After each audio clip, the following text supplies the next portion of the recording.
안녕하십니까. 2022년 4월 21일 최병훈 팩트 시작하겠습니다. 오늘 아침에 양향자 무소속 의원이 얘기했던 이른바 검수완박, 그걸 본인이 반대하게 된 경위, 그 인터뷰가 나왔었죠. 오전에 나온 겁니다. 그런데 거기에서 지금 뭐 여러 유튜버들이 지금 설명을 하고 있는데, 자, 문재인 청와대에서 감옥 갈 사람이 20명이다. 그게 과연 누구냐? 뭐 이런 부분이 이제 궁금해지는 대목입니다. 그래서 그거를 제 나름대로 좀 여기저기 취재를 해봤습니다. 자, 첫 번째, 양향자 최고위원이 얘기한 거는, 최고위원이 아니죠, 이제. 양향자 무소속 의원이 얘기한 건 이런 겁니다. 법사위에 오고 나서 여러 번 회의를 하는데 말이 안 됐다. 나름 공부 열심히 해서 질문도 많이 했는데 철험회 이런 분들은 막무가내였다. 강경파 모 의원은 특히나 검수완박 안 하면 죽는다고 했다. 다른 분한테서는 검수완박을 처리하지 않으면 문재인 청와대 사람 20명이 감옥 갈 수 있다는 말도 들었다, 이렇게 얘기했습니다. 자, 그럼 여기에 등장하는 거는 우선 철험의 강경파 모 의원 한 사람이 등장하고요. 다른 분, 이 사람도 맥락상 보면 철험회의 다른 강경파로 보입니다.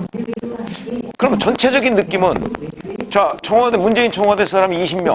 그거 뭐 누가 세봤겠습니까? 그리고 뭐 구체적인 혐의가 지금 드러났다고 보기도 어려운 건데, 모르죠. 뭐 자기네들끼리는, 아, 누구는 어디에 연루돼 있고 뭐 이렇게 계산을 해봤는지 모르겠으나, 그럴 것 같지는 않고요. 그냥 많은 사람이 갈 것 같다. 그러니까 지금 자기들이 보기에도 문재인 청와대에서 범죄 혐의 냄새가 나는 것이 많기 때문에 그런 사람이 대충 이러한 걸 꼽아보면 한 20명 정도는 충분히 감옥 갈 것 같다. 아마 그런 그냥 개략적인 추산 내지는 짐작이 아니겠는가. 그러니까 그 숫자는 그렇게 중요하지는 않다.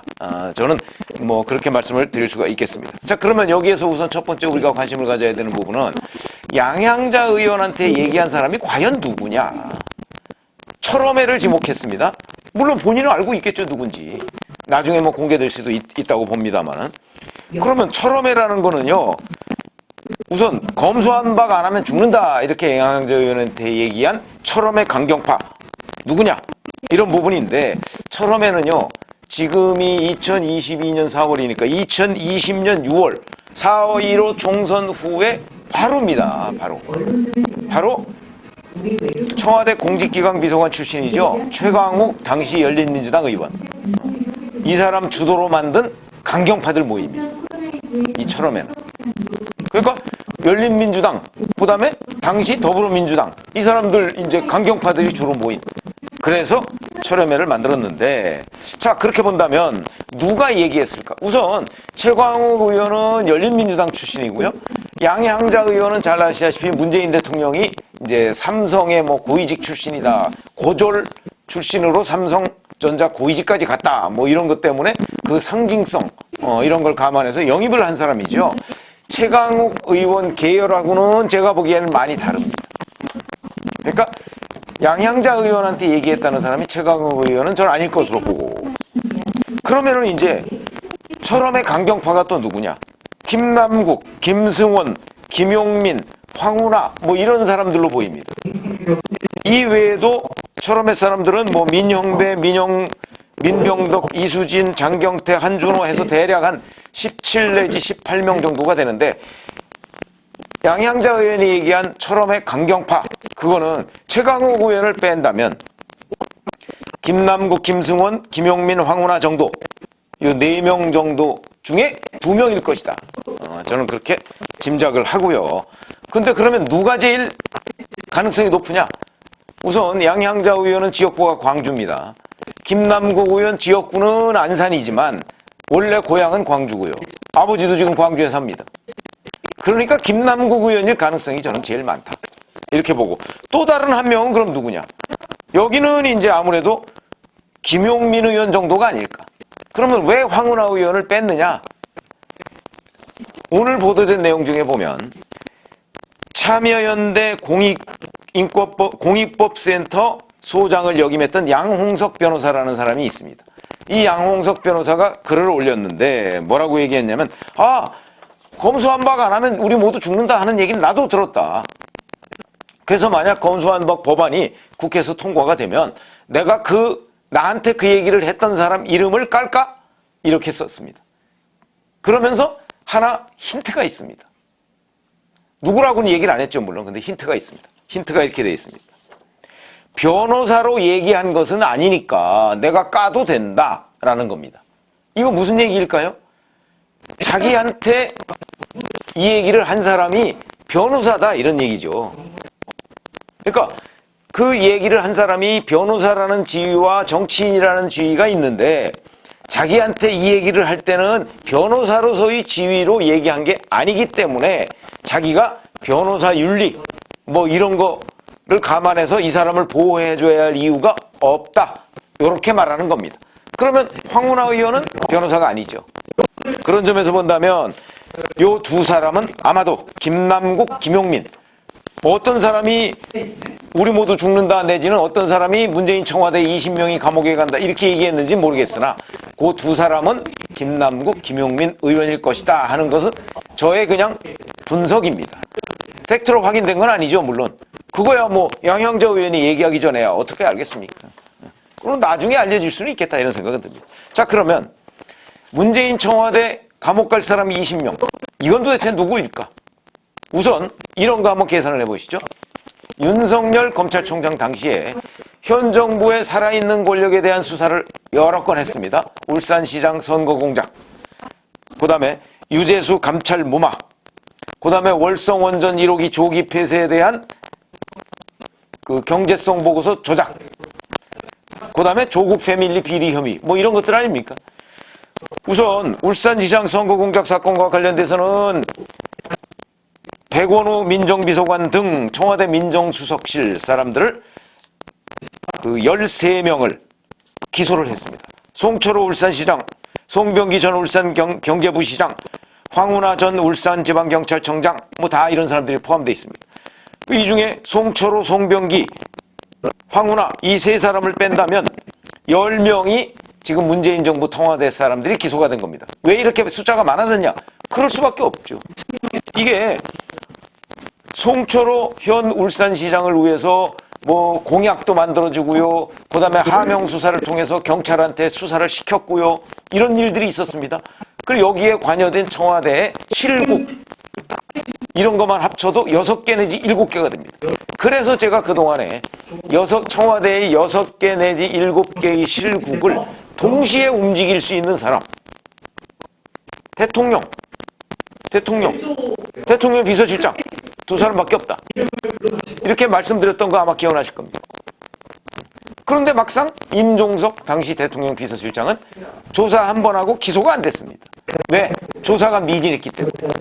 그렇기 때문에 여기에서 그때 제대로 조사를 못해서 기소 못한 사람 있을 것이고 그 중에 하나가 임종석 실장이다.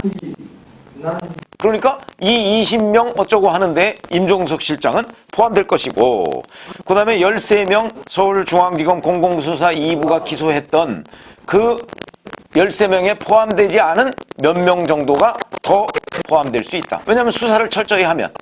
안 그렇겠습니까? 이 울산시장 선거 공작 사건이라는 게 민의를 왜곡한 건데 정부의 온갖 제도적인 공권력을 동원해서 민의를 왜곡한 공작 사건 아닙니까? 얼마나 많은 사람이 관련이 돼 있겠는가. 다 처벌받아야 된다. 이것만 가지고서도 제대로 수사하면 20명이 넘을 수도 있다.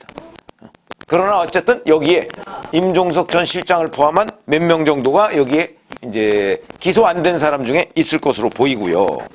그 다음에 또 하나는 유재수 감찰 무마 의혹과 관련해서 뭐 조국 당시 민정수석 뭐 이런 사람들이 재판을 받고 있는데 글쎄요 뭐 당시 천경득 국정상황실장이나 아니면 현재 수감 중인 물론 이거 다른 사건으로 수감 중이죠. 김경수 전 경남지사나 이런 사람들도 다 전화했다는 거 아닙니까? 그렇게 된다면 추가로 조사를 하면 이 사람들도 또한 법망에 걸려들 소지가 있다. 월성원전 1호기 조기 폐쇄? 글쎄요, 이게 현재 청와대에서는 뭐 최희봉 당시 산업정책비서관이 연관돼 있는 거로 돼 있지만 그 외에 이게 결국은 문재인 대통령이 저 문묘과학기술비서관인가요? 그 사람이 월성원전 1호기 갔더니 뭐 거기 철근이 노출돼 있더라 하는데 댓글을 달면서 시작된 거잖아요. 그러면 어떠한 과정을 거쳐서 경제성 보고서를 조작했고 누구의 지시에 의해서 그 다음에 이 조작된 걸 가지고 누가 어떻게 지시해서 최종적으로 월성원전 1호기를 조기에 폐쇄했는가 하는 부분이 지금 명확하게 드러나지 않았습니다. 이 부분도 추가 조사를 하면 또 여기에 걸려들 사람이 있을 것이다. 전 그렇게 보고요. 조국 패밀리 비리 혐의와 관련해서는 최강욱 당시 공직기강 비서관이 허위 인턴 확인서, 이건 이미 재판이 진행 중이죠. 그러니까 청와대, 문재인 청와대 20명이라고 한다면 지금 제가 말씀드린 거 여기에서 몇 명 정도가 있을 수 있고요. 저는 문재인 대통령도 외회가 될 수 없다고 봅니다. 잘 아시다시피 월성원전 1호기 조기 폐쇄와 관련해서는 문재인 대통령의 댓글이 시발이 됐고, 그 다음에 울산시장 선거 공작 사건도 결국은 대통령이 임종석 실장을 시켜서 송철호 시장한테, 송철호 당시 변호사한테 전화를 해서 나는 미안하니까 전화를 해서 울산시장에 출마하라고 해라 라고 얘기했던 것이 발단이 된 것으로 보이면 결국은 문재인 대통령도 어떤 식으로든 조사를 받고 뭐 그에 따른 책임을 져야 될 상황이라고 저는 본다 이거죠. 그러니까 문재인 대통령도 이 20명 안에 포함되어 있을 것이다. 이렇게 보고요. 그 다음에 이거보다는 사건 자체가 숨겨져 있는 게 있습니다. 아시죠? 그게 뭐냐면 2019년 3월 달에 보면 이것도 또 문재인 대통령과 관련이 있습니다. 문재인 대통령이 갑자기 검경이 명운을 걸고 수사하라 이렇게 얘기하면서 세 가지 사건을 얘기합니다. 그게 바로 뭐냐면 김학의 전 법무부 차관 성접대 의혹, 그 다음에 장자연 리스트 사건, 그 다음에 버닝썬 사건, 이 세 가지를 얘기하면서 검경이 명운을 걸고 수사하라고 지시를 합니다. 근데 이 지시 전에 이미 그 대검 과거사 진상조사단의 이규원 검사가 윤중천 씨라는 건설업자를 만나서 그 면담 보고서를 조작합니다. 그 면담 보고서에 보면 이런저런 얘기가 나오고 뭐 이제 거기 윤중천 씨가 그 원주 그 별장에서 누구누구 윤석열 당시 검사를 받느냐 뭐 하는 부분도 조작했고, 뭐 기억이 안 난다 뭐 이랬다가 나중에 보면 뭐 그런 것도 같다 뭐 이렇게 얘기를 했고, 하여튼 윤중천 씨의 진술 자체를 조작했거든요. 이규원 검사, 앞날이 창창한 검사가 그거 그냥 본인 판단으로 조작했을까요? 틀림없이 윗선의 지시가 있었을 것이고, 이거는 곧 뭐냐면 김학의 전 법무부 차관을 수사하기 위한 그런 정지 작업이었다. 그리고 그해 2019년 1월 달에 해외로 도피해 있던 장자연 씨가 들어옵니다. 들어오자마자 민주당의 안민석 의원 등이 이 장자연 씨를, 장자연 씨가 아니죠. 윤지호 씨가 들어오죠. 장자연 씨는 뭐 극단적 선택을 했으니까. 윤지호 씨가 들어오는데 이 윤지호 지킴이를 자처하면서 민주당 의원들을 중심으로 해서 그 의원 모임을 만듭니다. 왜 그랬을까요?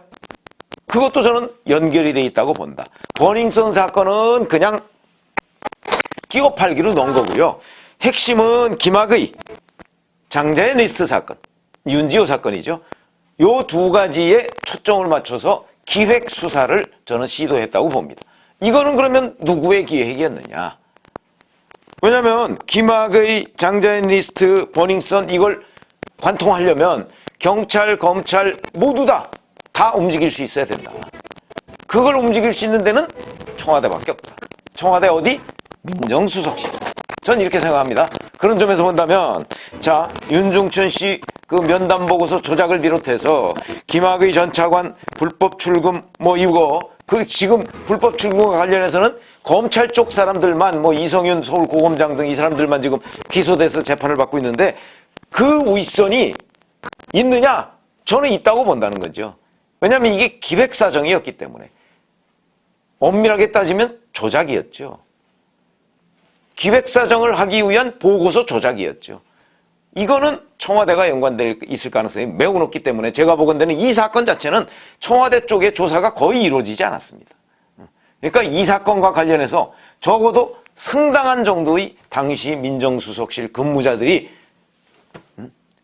범죄에 연루됐을 것이다. 저는 이렇게 봅니다. 그래서 지금 청와대 20명이라고 하는 거에 핵심 내용은 어찌 보면 그 2019년 3월 달에 있었던 기획사정 연루자들일 가능성이 대단히 높다.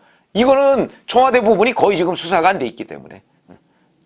그래서 여기가 어떻게 움직였느냐 하는 부분을 제대로 수사하면 아마 20명이 아니라 20명 이상도 걸려들 소지가 있다. 그런 것들을 지금 철험의 강경파나 이런 사람들이 거기 뭐 변호사들 많으니까 다 알고 있는 것 아닌가. 그리고 20명 얘기가 나온 거 보면 그 숫자가 상당하다 정도까지도 인지를 하고 있는 것이 아닌가. 저는 이런 생각이 들어서요. 이런 것들이 아마 이제 검수완박을 문재인 대통령 임기 내에 전광석화처럼 날치기로라도 처리를 해야 되겠다라고 생각하는 결정적인 이유 중에 하나가 바로 이것이고, 이 얘기를 철험의 사람이 양향자 의원한테 했고, 그 다음에 관련해서 지금 뭐 박홍근 원내대표 등이 바로 이런 이유 때문에 밀어붙여야 되겠다. 이번 41일 남았습니다. 지방선거가. 지방선거에서 폭망한 한이 있더라도 이거는 반드시 해야 되겠다. 지금 그거 아닙니까? 그래서 뭐 내일 본회의 요청했다는데 아마 오늘 중으로 법사위의 안건조정위원회 이 심사를 끝낼 것으로 보입니다. 그리고서 이제 뭐 박병석 국회의장한테 뭐 이렇게 본회의를 언제 열어주십시오. 그래서 아마 몇 번 정도 시효를 할 겁니다. 그렇게 하다가 다음 주에 처리를 하겠죠, 본회의에서. 저는 그런 시나리오가 있을 것으로 보는데, 어찌됐든 간에 오늘 제가 말씀드리는 내용은 뭐 일부 유튜버들이 했지만 청와대에서 감옥 간다는 20명, 이 얘기를 누가 했으며, 그 다음에 누가 감옥에 갈 것인가, 어떤 사건으로, 이런 부분을 설명을 드렸습니다. 한번 여러 유튜버들이 이렇게 얘기한 거 비교 평가를 해보시고, 앞으로도 이게 또 더 진전될 가능성이 있습니다. 그것도 함께 지켜보기로 하시죠. 고맙습니다.